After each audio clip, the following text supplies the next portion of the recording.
Aditya Srivastav, does that mean that relief, simplification and growth for all is ensured with a 360-degree approach, pitching in vocal for local, pitching in Atmanirbhar Bharat or self-reliant India, and also in India's push to become a developed nation by the year 2047? Aditya. Yes, regional appeal is very important. So, Madhya Pradesh produces so much regional products. Madhya Pradesh is also very rich in the tourism. Madhya Pradesh is also very rich in the medicine sector.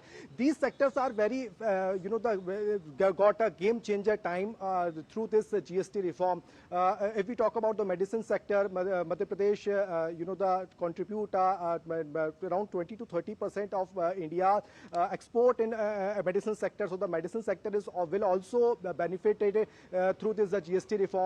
Madhya Pradesh is very rich in the tourism sector, so the local economic activities will be benefited through this GST reform.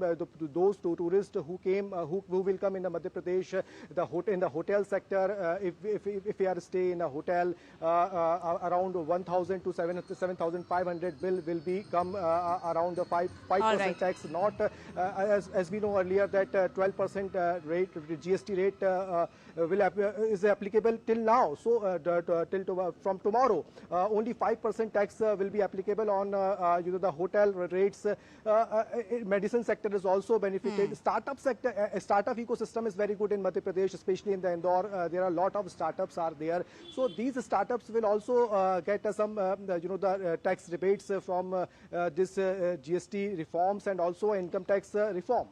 All right. Thank you so much, Aditya, for joining us. Thank you so much, Mr. Sanjay Kumar Singh, Mr. Anil Padmanabhan and Mr. Ajay Sai for joining us and bringing us top highlights and key understandings on the next-gen GST reform or the Budget Utsav kick-starting from tomorrow onwards. Thank you so much, everyone, for joining us.